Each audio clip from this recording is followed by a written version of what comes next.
We are in our last week of our selfless series. We've been talking about different ways to go from the mindset of being selfish, even if we don't understand or even think that we're being selfish. We're changing our mindset from being selfish to selfless because selfless is the way of Christ.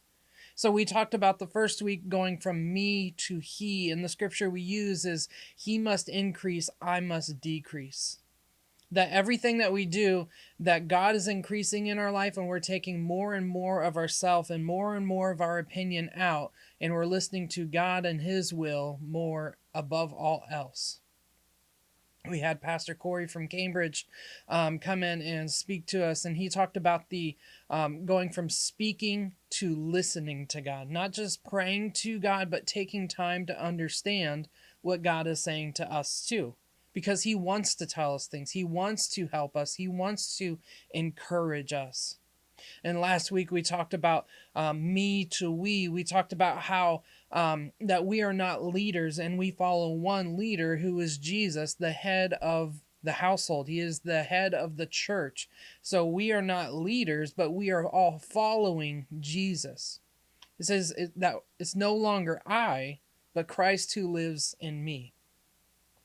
That helps us switch from ourselves to the global church about what God is doing, not just at Trinity or in Dover, but the whole church all over the world. And if the church is hurting, then we're hurting. If the church is rejoicing, we are rejoicing as well too. If you missed any of those, make sure you go back. You can go on our website, trinitywesleyande.com, and you can check out all of those sermons. But today we're going to go to a new one. And this shift, this mindset shift is sheep to shepherd. It's sheep to shepherd. We'll get in more of that later, but we're going to be in Ezekiel chapter 34. And a little bit of the backstory of Ezekiel chapter 34 is that this prophecy that we're getting ready to read was not dated. It wasn't like there was a time. It's kind of hard to figure out when it was, but it was likely right after the destruction of Jerusalem. When you look into the causes of why these words were said, the timing of these words, and the reasoning of these words from God to the prophet Ezekiel, it would make the most sense that it was after the destruction of Jerusalem. So God is frustrated. If we say God is frustrated, that would be an understatement here. Like there's absolute anger, a righteous anger, because what he has asked them to do, asked the Israelites to do, they are not doing. Absolute anger. It's like that anger when somebody cuts you off in traffic, and that kind of mad, like, hello, you're endangering me, you're endangering everybody else around here, and like, what do you think you're doing? Think about others, not just how you have to get there. It's that frustration of you're hurting not only yourself but the others around you. And so these are the words that the Lord spoke to Ezekiel in Ezekiel chapter 34. Starting at verse 1, it says, "The word of the Lord came to me, Ezekiel, son of man, prophesy against the shepherds of Israel. Prophesy and say to them, this is what the sovereign Lord says. Woe to you, shepherds of Israel, who only take care of yourselves. Should not shepherds take care of their flock? You eat the curds, clothe yourself with the wool, and slaughter the choice animals, but you do not take care of the flock. You have not strengthened the weak, or healed the sick, or bound up the injured. You have not brought back the strays, or searched for the lost. You have ruled them harshly and brutally. So they were scattered because there was no shepherd. And when they were scattered, they became food for all the wild animals. My sheep wandered all over the mountains and on every high hill. They were scattered over the whole earth, and no one searched or looked for them. Therefore, you shepherds, hear the word of the Lord. As surely as I live, declares the sovereign Lord, because my flock lacks a shepherd, and so has been plundered and has become food for all the wild animals, and because my shepherds did not search for my flock, but cared for themselves rather than my flock, therefore, you shepherds, hear the word of the Lord. This is what the sovereign Lord says. I am against the shepherds and will hold them accountable. from my flock. I will remove them from tending the flock so that the shepherds can no longer feed themselves. I will rescue my flock from their mouths, and it will no longer be food for them. For this is what the sovereign Lord says: I myself will search for my sheep and look after them. A shepherd looks after his scattered sheep. So right here, we're talking about the difference of the selfish shepherd versus what the Lord says he is going to do. And this is what we should be modeling our life after. As a shepherd looks after his scattered flock when he is with them, so I will look after my sheep. I will rescue them from all the places where they were scattered on a day of clouds and darkness.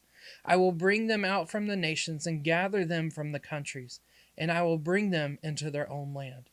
I will pasture them on the mountains of Israel, in the ravines and all the settlements in the land. I will tend them in a good pasture, and the mountain heights of Israel will be their grazing land. They will lie down in good grazing land, and they will feed in rich pasture on the mountains of Israel. I myself will tend my sheep and have them lie down, declares the Lord. I will search for the lost and bring back the strays. I will bind up the injured and strengthen the weak, but the sleek and the strong I will destroy. I will shepherd the flock with justice. Again, we're looking at two different types of shepherds here. There's the one that is selfish, that is only looking to gain from them, versus the shepherd who who God is saying to Ezekiel, like, if they're not going to, I will, because these sheep are important to me. So a couple facts about shepherds. Shepherds are the lowliest position. It is not a great job. It is the blue collar of blue collar jobs. Like, you work hard, you get you have to take care of the sheep. You have to fight off wild animals, bears, tigers, lions. Oh my. But they are the lowliest position, and there's not a lot of promotion there. You're just a shepherd. You're just a shepherd boy. Which leads to the next fact about shepherds, is that shepherds were the youngest of the boys in the family, because the older boys, who were stronger and older and more mature, would go and farm. It's a more back-breaking work. Like, yes, shepherding is a lot of hard work, but it's a lot of just walking and keeping the sheep together, making sure they're not running off. Basically, it's like watching toddlers. But the older boys would farm, while the youngest of the boys would be the shepherds. Do you remember when Samuel went to go find and anoint a new king for Israel? Where were the older boys? They were right with Jesse, the father. They were right with him. They were farming. Where was David? 1 Samuel 16:11 says, it says, and Samuel said to Jesse, are all of the young men here? He said, there remains yet the youngest, and there he is, keeping the sheep. So Samuel told Jesse to send for him. Not to just call over to him or yell for David, but send for him. Go and get him. He was a long ways off from what we can read here. Shows he was far off with the sheep. He was not with the older men. The youngest boy would be the one who shepherds, because it was an easier job than farming. The next fact about shepherds is that the shepherds don't own the sheep. They answer to the owner or the head of the household, like we talked about last week. They are not in charge. Again, a very lowly position. There's not a lot of money in it, so they couldn't afford to buy the sheep. They were usually the youngest and did not own the sheep. So David didn't own his father Jesse's sheep. He took care of his father's sheep. So there's two kinds of shepherds that are talked about in the Bible. There's two different kinds. One is called a hireling, and another is called a true shepherd. A hireling is someone who is paid daily, and they go home at night, and they are just with the sheep during the day. But a true shepherd is what they're called. A true shepherd is one who lives with the animals. They don't really go home. They just live wherever the sheep are. What we have to remember is that We are not leaders, but we are followers of Christ. That me to we. Again, if you missed it, go back and watch that last one. But we are called to be shepherds. We are called to be shepherds, not sheep. Yes, there's a point where we are sheep, but we have to move from being a sheep to being a shepherd. It's a shift from being sheep to going to shepherd. Sheep is self-focused, and you're injured, you're hurting, and Jesus comes to you. Yes, we're sheep, and then there's a point to where we've learned enough, we've grown enough, and we've healed enough where we need to be shepherds now. Because we are not meant to be sheep forever. Because sheep are immature. They wander off. They only know the voice of the one above them. We are not meant to be sheep forever. Jesus talks about the sheep in Matthew chapter 18, verse 12. He says, "What do you think? If a man owns 100 sheep, and one of them wanders away, will he not leave the 99 on the hills and go look for that one that wandered off? And if he finds it, truly I tell you, he is happier about that one sheep than the 99 that did not wander off. In the same way, your Father in heaven is not willing that any of these little ones should perish." Why was the shepherd not worried about the 99 sheep? Because one true thing about sheep is that they flock. They stay together. Sheep flock. So when he leaves the 99 there, they might move around, they might wander, but they're going to wander together because they don't typically leave and go other places. They stick together. The one matters because the true shepherd understands the one could get hurt. The one could get lost. The one needed shorn. They needed to shear the sheep so it's not carrying all this extra weight, because it would die without the shepherd going to get it. The 99 are going to be okay, but the one we have to go after.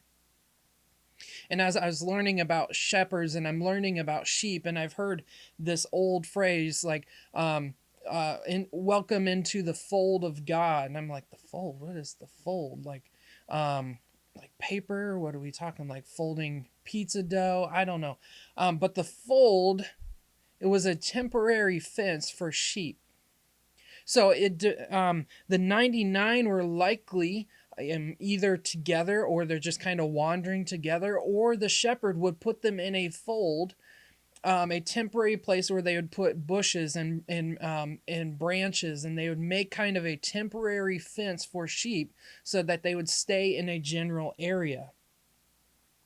A fold is a temporary fence. A fold, we talk about being welcomed into the fold of God. The fold is church.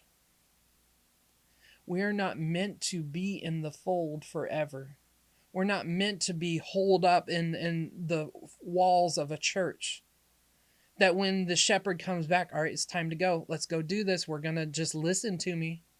The fold is temporary. The church building is temporary. It's a place where we're together so that we can go out with the shepherd. Jesus also speaks in John chapter 10. This is right after he's talking about the thief comes to steal, kill, and destroy, which he is talking about the Pharisees of those people. And then the very next verse after this, he says, I am the good shepherd. The good shepherd lays down his life for the sheep. The hired hand is not the shepherd and does not own the sheep. So when he sees the wolf coming, he abandons the sheep and runs away. Then the wolf attacks the flock and scatters it. The man runs away because he is a hired hand and cares nothing for the sheep. I am the good shepherd. I know my sheep, and my sheep know me. Just as the Father knows me, and I know the Father, and I lay down my life for the sheep. I have other sheep that are not in this sheep pen. I must also bring them. They too will listen to my voice, and there shall be one flock and one shepherd. Again, Jesus talks about this difference between someone who is hired, that is temporary, versus the person who is a true shepherd who lays down his life for the sheep. And if we come to church and that's all we do, and we just listen to the sermon, we sit there, we do what we're supposed to do, we come for an hour a week, we worship, we sing, we do all these things, we listen to the pastor talk, but if that's all we do, we are nothing more than a hireling. Because when the going gets tough, we can leave. I don't care about those sheep. But the good shepherd cares about the sheep. The good shepherd sacrifices their life for the sheep. A couple nights ago, after the Hope for My Finances class that Jen was teaching, I got a text from Sherry Gary, and she texted me and said that there was a reported fire at 44 Cooper Road. We live across the street from 44 Cooper Road. And so I went over there. I was like, okay, there's a fire. I'm going to go see what's going on. I didn't see any fire trucks. I had just came from that way not 2 minutes before that, and there's nothing going on. I was like, all right, I'm gonna get my just little fire extinguisher, and I'm gonna run over there, see if they need any help. I felt so weird because like it didn't look like anybody was in a rush, didn't look like anything was really happening. And so I went over there, and there was the two tenants that were standing outside, and I said, I heard there was a fire. They said, yeah, we just called the fire department, and we've kind of had like oil leaks before here at this house. I was like, okay, like they said it's just smoky right now, we're trying to figure out what's going on, and they're still outside. I was like, all right, so if it's oil, luckily my dad told me about oil heat, because oil heat is something way new to somebody from the Midwest. Like oil heat is something I had never heard of, and my dad had his own construction business for 25 years, and it was something that was not very normal to him either.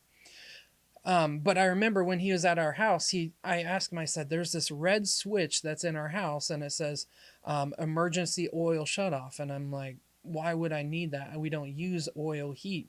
And he said that was because they probably used to have this and now they don't. And so as soon as they said it was it could have been an oil leak or something, I was like, I gotta find the emergency shutoff switch. I gotta go find that. So I went in there. One of the tenants went in there with me, and I said, do you know where this is? And I'm like, not really sure. So we start going down to the basement. I see it, and I shut off the switch. It's like, okay, there's no fire. I just see smoke. Right now, it smells very smoky. We can't figure out what's going on. And one of them said, do you think that we should just stay in here until the fire department gets here? I said, if it's an oil fire, we need to get out. We can't stay here. It's not a good, safe place for us. Let's go out. So we went outside, waited for the fire department. Took them a while to find it because Cooper Road is not a normal street. It's an off street where not a lot of people live on. They kept going back and forth, and eventually they got there. They went down, and they found out that the belt had basically burnt up. And so it was causing all this smoke, could have caused a fire. Luckily, there was no fire. Luckily, there wasn't really damage. But a hireling would look at that situation and say, oh, Sherry texted me. Oh, that stinks. Can't believe somebody's house is on fire. That's not my deal. A true shepherd runs into danger to make sure... I was fine with, it sounds bad, I was fine if something was on fire. I needed to make sure everybody was out. And I'm going to do everything that I can to make sure I can mitigate the risk that's in there. Everybody's out, the dog was out, everybody was out. All right, let's get out. Because we can't stay here. That's what a shepherd does. The takeaways from this sermon: if the shepherd doesn't go find the one, no one else will. If we don't go and find the one, no one else will. Yeah, we got like 50, 60 people that attend our church. if we don't go and find the one that has wandered or has never come, nobody else is going to go get them. It's our responsibility as shepherds. We are called to move from just being a sheep, from staying where I'm just going to do what I'm told and I'm just going to let this happen. I'm just going to go wherever. And yes, there is a point where we need to be sheep, but there is a point where we need to give up being a sheep and move to being a shepherd. We're not meant to be sheep forever. That we're called to grow and we're called to mature and even take a flock of our own and make sure that they are hearing the truth of God and make sure that they are growing and learning into what God has called them to do. True shepherds live selfless. That's the last takeaway, is that true shepherds live selfless. We read that same passage from John chapter 10. In the Message version, it says, I am the good shepherd. The good shepherd puts the sheep before himself, sacrifices himself if necessary. A hired hand is not a real shepherd. The sheep mean nothing to him. He sees a wolf come and runs from it, leaving the sheep to be ravaged and scattered by the wolf. He's only in it for the money. The sheep don't matter to him. But on the flip side, Jesus says, I am the good shepherd. I know my own sheep, and my own sheep know me. In the same way, the Father knows me, and I know the Father. I put the sheep before myself, sacrificing myself if necessary. You need to know that I have other sheep in addition to those in this pen. I need to gather and bring them too. They'll also recognize my voice. Then it will be one flock and one shepherd. Just as we talked in Me to We, there is one leader. And we are shepherds under the good shepherd. But we are called to go and gather sheep. We are called to go and bring them from the dangerous places that they're in. We are called to go and bring them to the good shepherd. If we don't become true shepherds, no one else is going to go get those sheep. That we have a responsibility to go find the sheep that we have been entrusted with. Our family, our friends, our co-workers. That's your responsibility.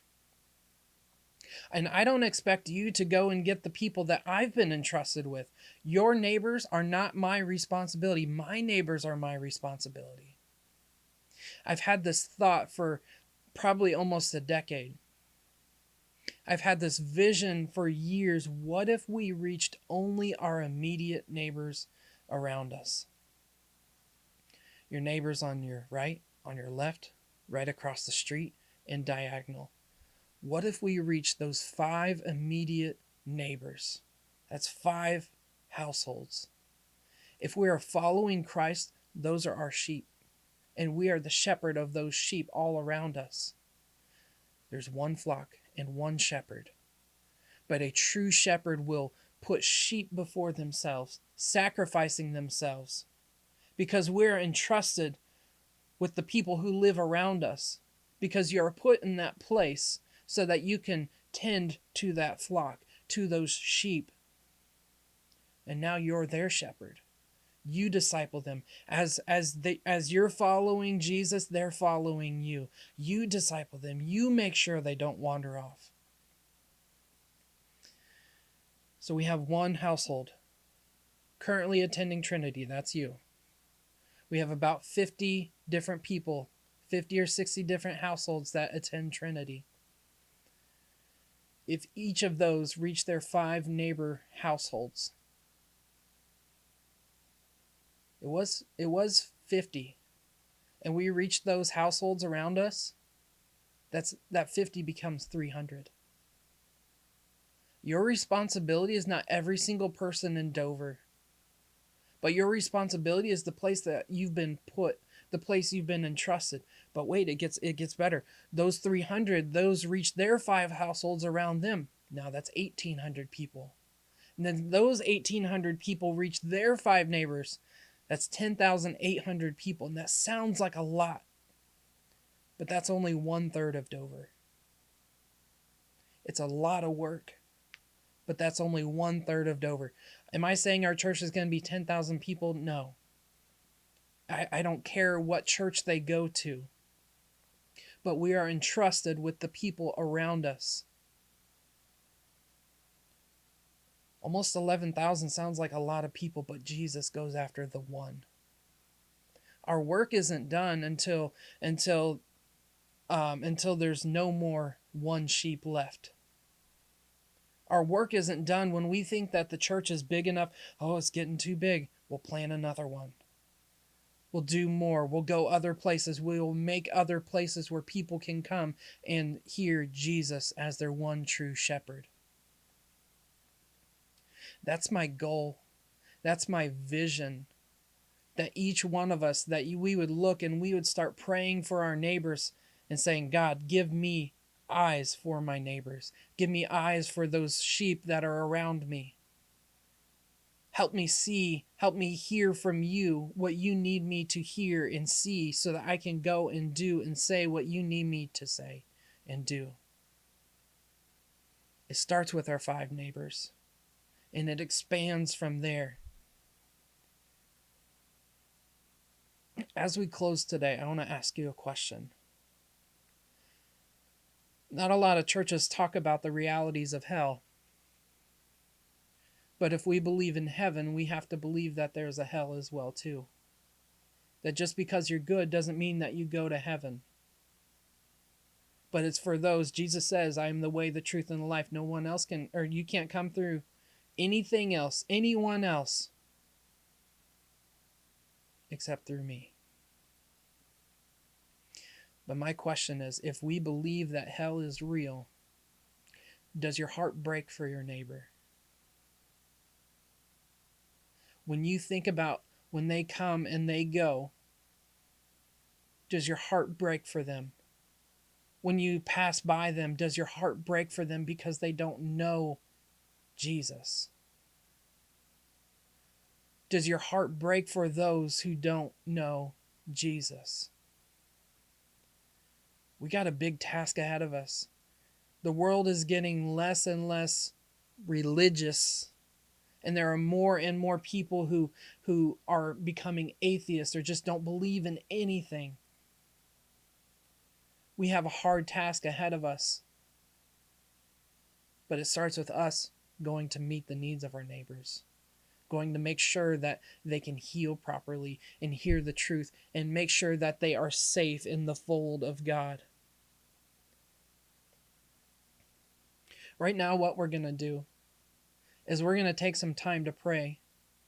And I want you to think about and just look at each of those houses in your mind as you listen to this. You look at those houses. Number one, do you even know who the people are inside of those houses? Do you know what they look like? Do you know and understand what they do for a living? What hurts they're going through? But as we're praying, I want you to think of all those households. And this seems very, it seems like a difficult picture, but it is the reality. Imagine a hireling and imagine a true shepherd. A hireling would just let those houses burn. And a true shepherd would make sure everyone is safe, that everyone is out, that everyone is okay. So as we're praying, I want you to think about those people and put a picture in your mind that you are called to be their shepherd as you follow the good shepherd.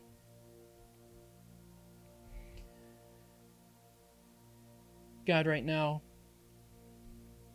I pray that you would help us to see our neighbors, that you would help us to picture all the houses, the 5 houses that are around us, or if we live in the country, the 5 closest houses to us.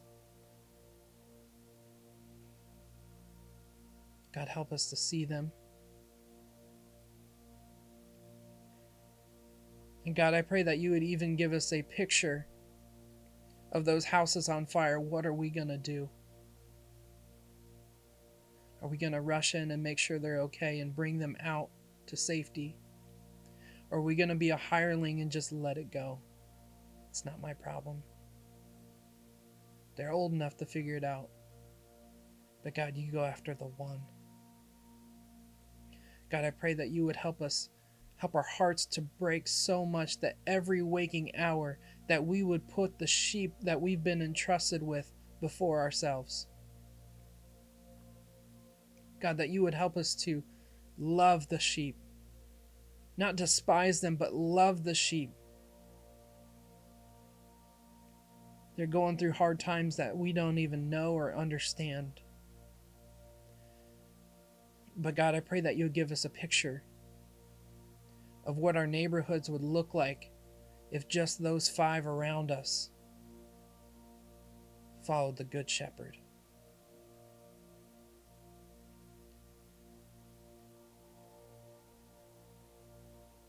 God, I can just see the joy. I see heartache melting away. I see peace. I see people coming around like the Acts Church, where we're all helping each other. God, I pray that our hearts would break so much that all we can do when we're awake is think about the sheep that we've been entrusted with. Pray these things in your name. Amen.